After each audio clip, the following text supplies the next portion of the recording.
रमेश को रात के 11 बजे रिकवरी एजेंट का एक धमकी भरा कॉल आता है कि 3 महीने से ईएमआई पेंडिंग है, अगर कल तक पेमेंट नहीं मिली तो एफआईआर करवाऊंगा, सजा भी होगी तुझे, और साथ ही साथ पासपोर्ट ब्लॉक होगा ही होगा, और प्लस में जितनी भी प्रॉपर्टी है वो सब जब्त हो जाएगी।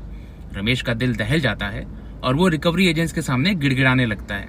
लेकिन रुको, क्या ये सच में हो सकता है? ये सीन शायद आपके या किसी अपने के साथ जरूर हुआ हो। रिकवरी एजेंट्स का पसंदीदा हथियार यही है कि लोगों के दिल में डर बनाना, और ज्यादातर लोग डर के मारे कुछ भी करने को तैयार हो जाते हैं। लेकिन ये 2 रिसेंट कोर्ट की रूलिंग्स ने सारा खेल पलट के रख दिया है। तो क्या है वो रूलिंग्स, आगे जानते हैं। हाल ही में ऑनरेबल सुप्रीम कोर्ट के सामने एक केस आता है जहां पर सीबीआई खुद लोन डिफॉल्टर के पीछे क्रिमिनल केस लगाकर पड़ी हुई, जबकि वो लोन ऑलरेडी सेटल हो चुका था डेब्ट रिकवरी ट्रिब्यूनल यानी कि डीआरटी कोर्ट में। सुप्रीम कोर्ट का कहना ये था कि जहां पर लोन ऑलरेडी सेटल हो चुका है वहां पर क्रिमिनल केस चलाना abuse of process of law है, और इसके साथ ही क्रिमिनल केस को सुप्रीम कोर्ट ने क्वॉश कर दिया यानी कि रद्द कर दिया। फिर आता है दिल्ली हाई कोर्ट का केस, जहां पर बैंक ने एक लोन डिफॉल्टर के अगेंस्ट में लुकआउट नोटिस जारी कर दिया था, यानी कि उसका ट्रैवलिंग करना बैन कर दिया था कंप्लीटली, वो इंडिया छोड़ के कहीं भी नहीं जा सकता था।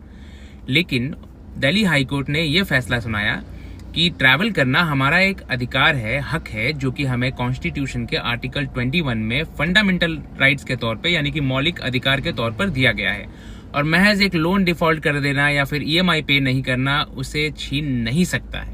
तो अब मैं आपको 2 बातें समझाता हूं कि कहां पर क्रिमिनल केस बनता है और कहां पर सिविल केस बनता है।